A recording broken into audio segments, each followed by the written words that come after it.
Welcome everyone to another Wednesday night, the fundamentals to gain inner peace, with your host, Coach Menachem Bernfeld. And tonight we are doing week number 5 of our course, the awareness journey. And we're almost halfway through. Isn't that amazing? And for all of you that are still here, doing the work, even though it's not perfect, and not giving up, that's really amazing. And we're continuing. And that's beautiful. So let's get started. Before we start, let's become present. And for those of you who are doing the breathing, you're probably getting used to it. Spending a few minutes a day, twice a day, just to become present, being in the present moment. So just taking a deep breath all the way deep down, seeing where we are, letting it all out.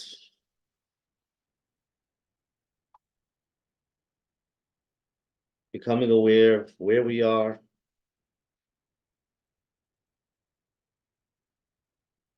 the surroundings, and then turning it inwards. Seeing how you feel. What does your body feel? How do you feel? And it's a different question this week. If the whole week we were working on feeling unconditionally, just feeling. So now when I ask you, how do you feel? It's just feeling what comes up, what the body feels. And different places can be in your head, your chest, your jaws, your arms, wherever it is, just to become aware of how do I feel. And we're not trying to change it, just becoming aware. Beautiful. So now that we're in the here, in the now, in the present moment, so I want to thank you all for those who sent back the feedback. And it's interesting, everybody's different, and they're all valid. Isn't that amazing? It doesn't make a difference. You know, people ask me if it makes sense. Whatever happened makes sense. We don't have to understand it. Just things come up, feelings. And personally, for me, I started feeling a little bit of a stiff neck, a little bit of pain. And again, I was trying to feel unconditionally, not trying to understand where it comes from or why, just to feel. It did take, a day or two. It wasn't so bad, but I felt it. And then I was under the weather. You probably could hear. And if it's from this process or not, doesn't make a difference. But here I am doing the work, and this is how I feel. And I'm aware of how I feel, and I feel unconditional. Not trying to fix it, not trying to understand it, just feeling. And all of you that sent back the feedback, some feel a little bit more relaxed, but others don't. It is a challenge, it's hard. And just to remind everyone, this course is not to make you feel good, but it's to make you better at feeling. We become better at feeling. And sometimes during the process, these feelings come up. You become more aware of it. And it might get worse. You don't want to hear that, but it might get worse. That means till now you're running away, not thinking about it, trying to escape, just keeping yourself busy, because if not, what happens is you stop, you start feeling aches and pains and things come up. You don't want to feel it. Like we said, we're used to running away from it. But this past week, we learned how to become a friend. Become a friend to these feelings. It's saying something. We don't have to understand what it's saying, but it's to be able to sit and to feel and continue the breathing. and you feel unconditionally. Okay, so now, before we start week number 5, so now we're slowly becoming used to the breathing, coming back into the present moment, and we're aware of the upsets or the setups, the things that we don't like. We become aware. And we're aware of the messengers. We slowly get the message. We're not looking at the messenger, not looking at the mirror or the mailman for bringing us bills. It has nothing to do with him. We're turning inwards to ourselves. We get the message, not that we understand it, but we're focused on ourselves, how we feel, and then we feel unconditionally. And week number 5. Are you ready? So for week number 5, the conscious response is, I am innocent. I am innocent. And it's going to take us to a place where we're going to connect slowly to our inner child. Now, some of you know about the inner child, and for some of you, it might be new, something that you have not heard of yet. So welcome. We discussed a lot about the inner child, and hopefully I'll put in the course one of our meditations that we had, meeting the inner child. But it's not always easy. Not always easy to meet that inner child, especially if it's many years that we've not been aware. So, like we mentioned, some people, when they slowly stop, and you could imagine a little kid next to you. For some people, the little child is so happy, so excited. Finally, you're giving some attention. You're listening to me. You're being there with me. And if that happens, take the child into your lap, sit with it, hug it, be there, listen. This is part of listening, stopping and listening to those emotions that come up. That comes from the inner child trying to tell you something. So if when you meet the inner child and the inner child is excited to see you, embrace it. However, there are some people who, when you slow down and you want to spend some time with your inner child, the inner child is angry, maybe not trusting. It has been so many years, it had tried to tell you so many things, and you didn't understand it. Again, we're not blaming anybody, it's just becoming aware. You didn't understand it, you pushed it away, you ran away, you didn't have time, you were too busy, you were on your phone, you were working, whatever it is. And now, after so many years, you're going to a course and they're teaching you about the inner child. So you slow down and you try to connect to the inner child. It might not want to look at you. It might not trust you. It might be angry. And that's okay. Don't get scared. Stay there. That's part of the feelings. You stay there and you listen. And then slowly you will hear the inner child saying things, or you'll feel it in your body. There's those the feelings that come up. Whatever feelings come up. So again, you'll meet that inner child, again, with the reading or the meditation, basically slowing down and going inside of yourself. So let's understand the inner child a little bit. Each and every one of us, we all started off as a little child, and the little child is still there. So we were all born innocent and vulnerable. Pure child, pure neshama. Pure child comes to this world.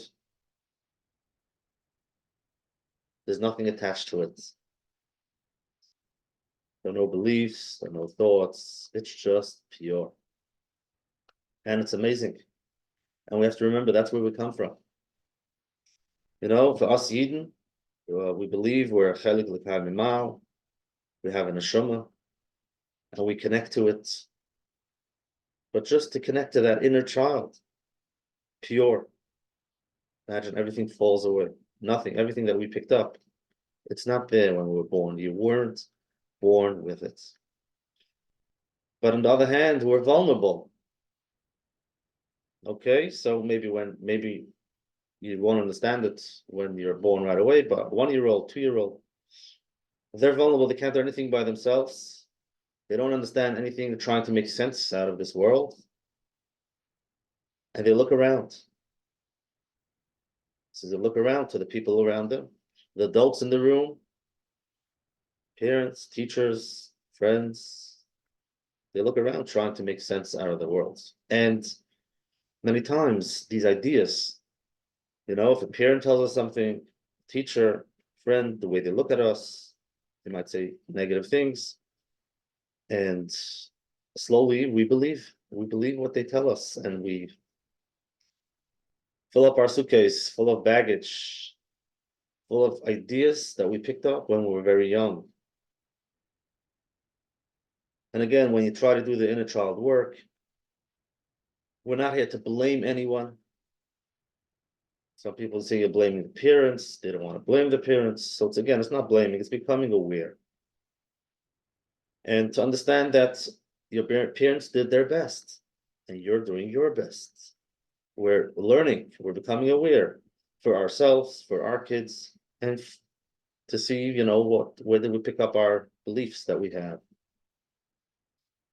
And again, the parents couldn't give us more than what they knew about themselves or what they received when they were kids. And this is the cycle that we're trying to stop.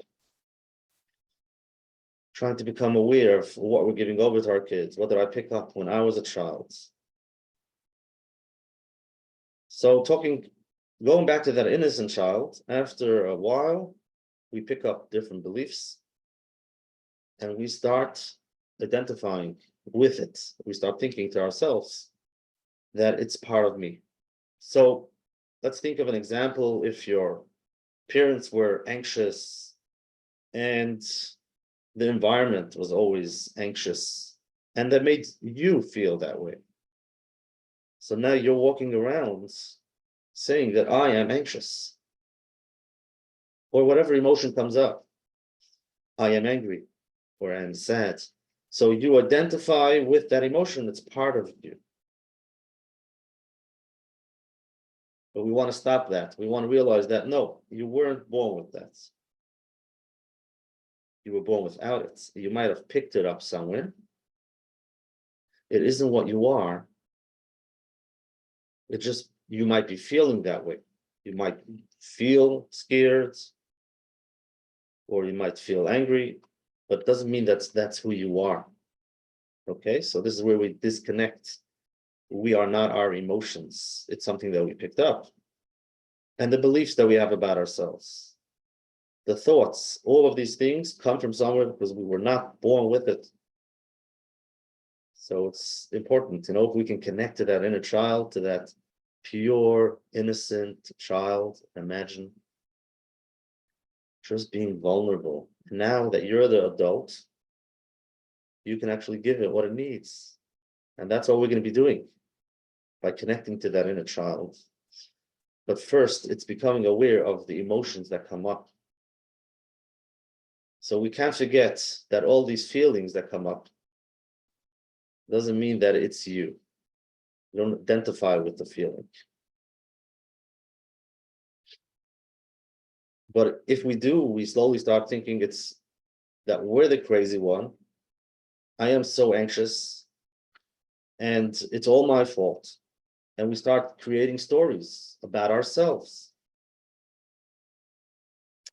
So if we're going back to the inner child, pure, and then eventually after all the, first few years, you pick up stories. Until now, you might identify with the story saying, this is me, because I see I'm anxious. I see I'm always worried. But no, it's not you. You've picked it up from somewhere. So that's an important piece. A lot of people, when they go through abuse when they're young, they have this feeling about themselves of they're worthless, and they blame themselves for what happened. And again, you probably need more help, somebody to help you realize that it's not you. It's hard for a person to realize that it's not your fault. You as a little child, helpless, vulnerable, and has nothing to do with you. It's just that if something happened to you, you take the blame and you start thinking it's your fault. So that's you build a whole story around it, and you walk around feeling worthless. And your whole life you feel that way. So that's amazing. If we can slowly get to that place, that would be amazing. So doing the inner child work, you have to be careful, to be gentle and compassionate. You're going to go back to meet that inner child again, whichever way he looks at you, if it's excited or not. It's okay. Slowly, you can let it come closer. You say, I'm here, I understand, I want to listen to you. And for someone, it might take time, and that's okay. We're becoming aware and unconditionally, just to listen. What we discussed a lot of times about the inner child is how do you spend time with the inner child? Is number one is to learn how to listen.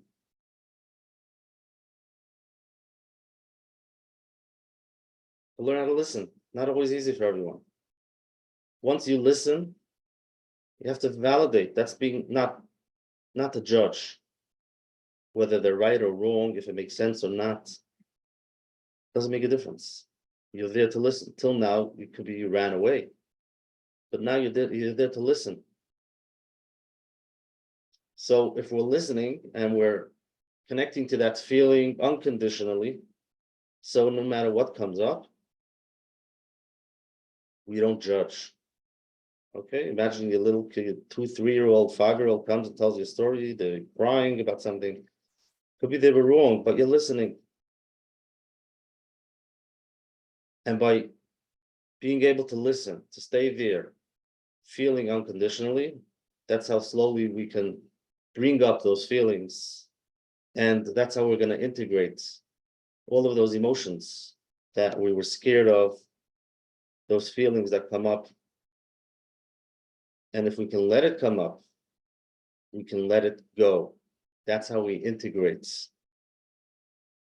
those emotions. So here's an example, and again, it's in the book, in the reading of this week.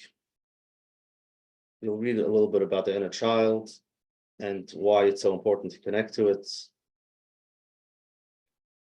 But if a feeling comes up, an emotion comes up, you ask yourself, what's this making me feel?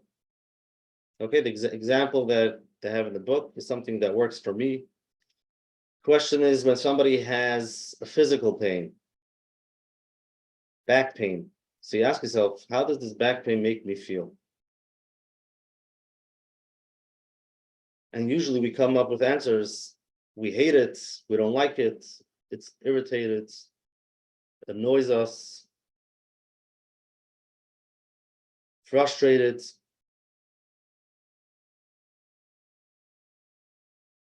That's what comes up. We don't want it. Who wants pain? Nobody likes pain.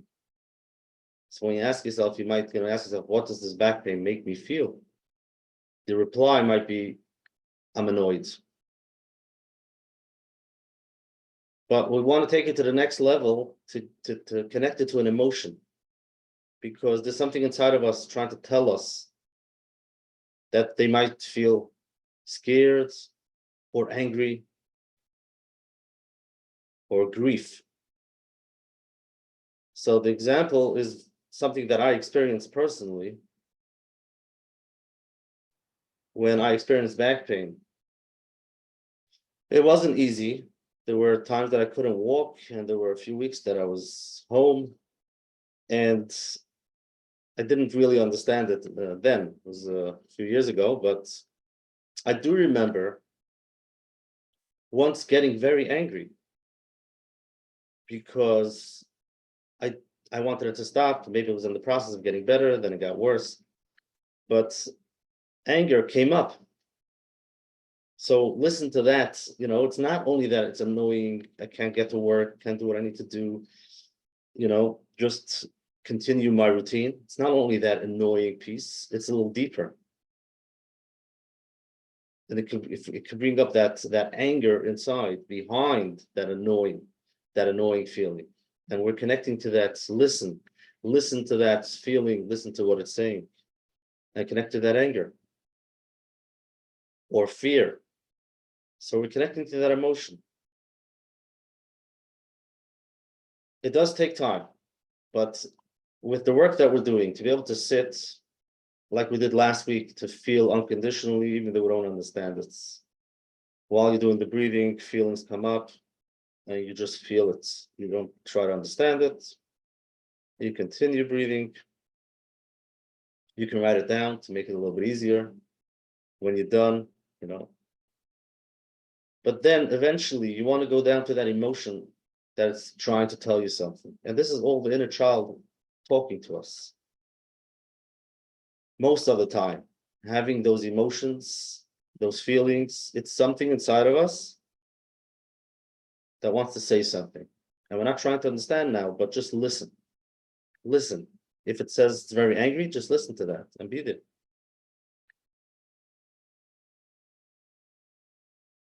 Sometimes we can ask why, it continues the conversation, but we're not up to that yet. This week it's just I am innocent. You're innocent, you're a little child, and as a little child, you are innocent. And with that, sitting with that innocent child and listening to it. So, like we discussed many times, for those who are not aware of the inner child, you think, why dig it up? Why talk about it? Why think about it? I'm fine, I'm an adult. But you don't realize that that inner child is really controlling your life. Like we discussed, your emotions are controlling your life. If you have a fear to go somewhere, face somebody, to make a phone call, if there's certain things that you don't do because of ideas that you picked up, those are all something inside of you, picked up when you were very young, and that's the inner child.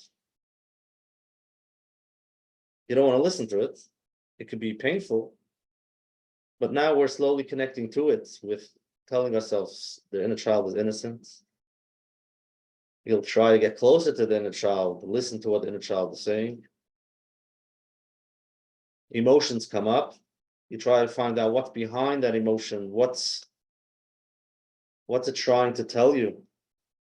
And that's how slowly, if you can connect to that inner child, if that inner child could be in a peaceful place by you listening to it, then you as an adult, you'll be able to live from a better place. You won't have to run away from yourself, run away from different situations. But if you're not aware of the inner child, you don't want to listen to it. It just annoys you. It's just throwing tantrums. So then it's not going to stop throwing tantrums.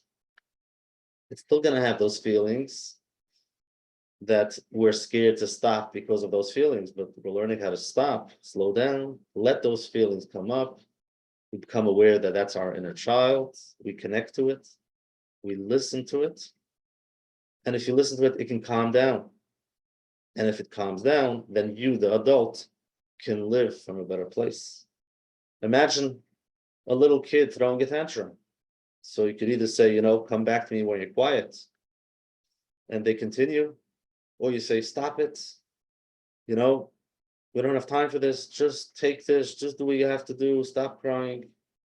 And they feel not understood, so they don't feel good about what's going on. But if you could sit down next to that child and say, what's going on? What's bothering you? And listen. Don't fix it yet. So then it calms down. If the inner child calms down, then we can calm down. We can continue. So that's it for this week. This week is all about I am innocent.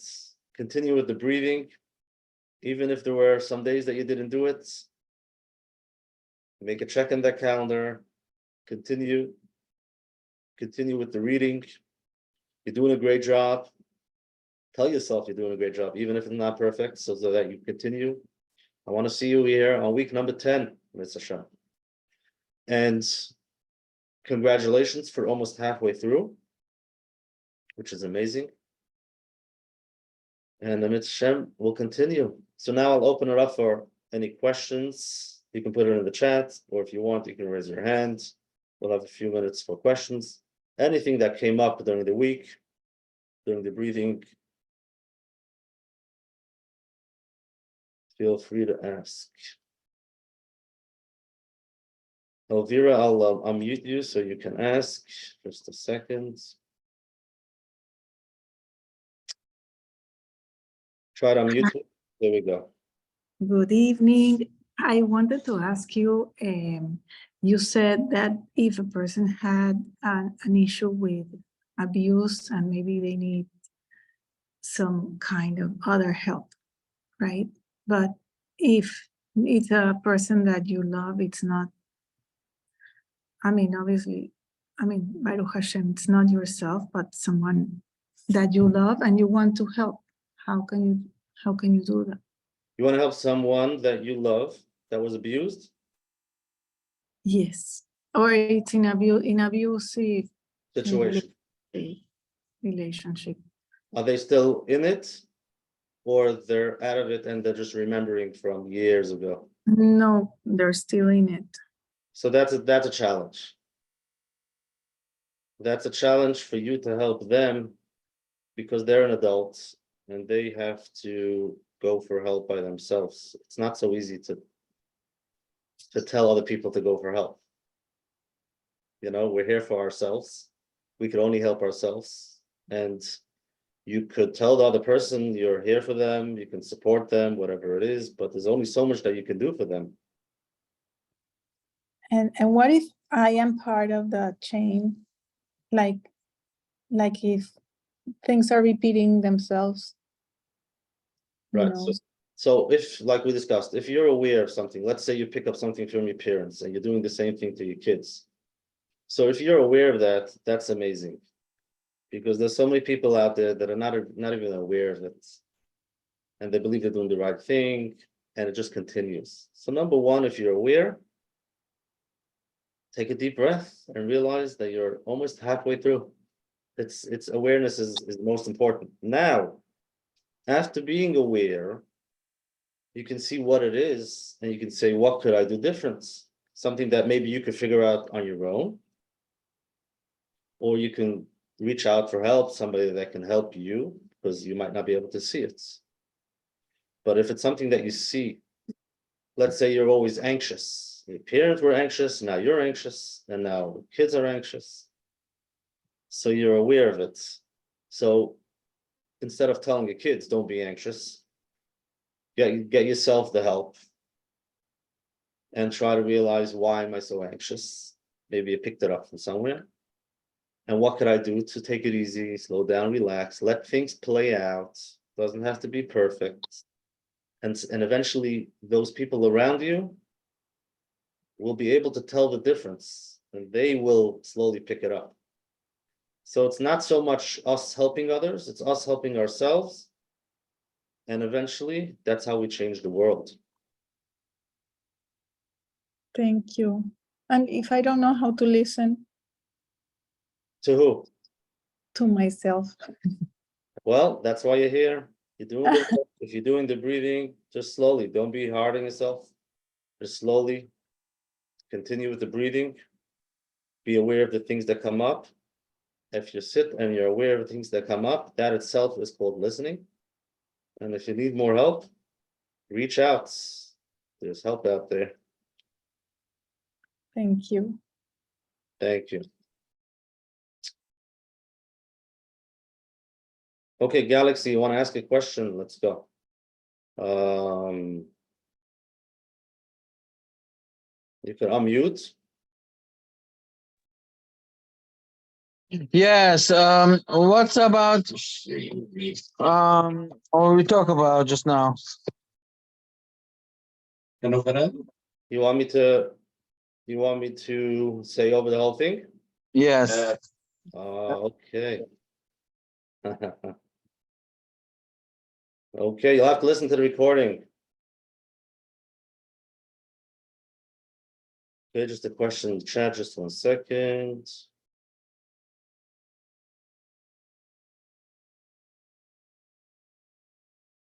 Okay, so what we mentioned is that it's not your fault. So some people have a hard time with that saying, but maybe I was part of it. Maybe I should do introspection and see what I could have done different.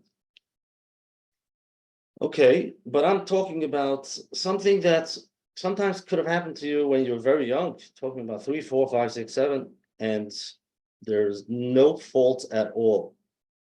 No fault at all in those years, for sure not. And if you think it is, send me an email. Let's discuss it. But something that happens to a person and we walk around with it. We walk around with it all the years. Now let's talk about something simple. If you had a 8th grade teacher, you're doing, you're trying to do your best, you got a 64, and the teacher said something. Okay, and you picked it up. Again, usually 8th grade, you're older, but when you're younger, you just believe them. And then the rest of your life, you're walking around saying in your mind what your teacher said. So you picked it up from your teacher. So is it your fault? Again, you are innocent. And this week, try to focus on that. I am innocent. And it's a good idea. If while you're sitting and saying I am innocent, things come up, write them down. You can send me an email and we can discuss it. But sometimes things might come up. The idea is no, it's not true. I'm not, I was part of it. And if that comes up, that's a thought that's very important to be aware of. Can the inner child be 18 years old? I believe so. I believe so. I don't know how old you're now, but really it's going back and listening to that teenager. It could be listening to that little 5-year-old, listening to that, again, teenager. To going back to hear what they said. It could be when they were a teenager, nobody listened to them, no one around to talk to. And you closed yourself up and you walked around with that idea that you had about yourself. And now, many years later, you're spending some time and that 18-year-old, that teenager is talking to you. It's saying something and it's feeling, those feelings come up. Those feelings that it had and it always has. While that negative things we're going through, those feelings come up. And another interesting idea is, before we close for tonight, is it's not like we're going back, digging back from years. It's actually happening now. Because when you sit, slow down, do the breathing, and those emotions come up, it's emotions from today. You're having those emotions. You're walking around with those feelings. So yes, it could be you picked it up when you were very young, but we're not going back there. We're connecting to the moment, to the now. How do I feel now? And you'll be surprised. I might be very angry now about something from years ago, but it's happening today. Okay, that's it for tonight. Thank you very much. Hopefully in the course, again, I will add the meditation that we had for the inner child. I hope you found, for those who are in the course, I hope you found last week's meditation, a 6-minute meditation to just help you feel. A lot of people need that guided, just to sit and feel. So hopefully that was good. And thank you for joining. Thank yourself for taking some time off. For yourself, some time that you deserve. And I'll see you next week, Wednesday night. Have a good night. Bye.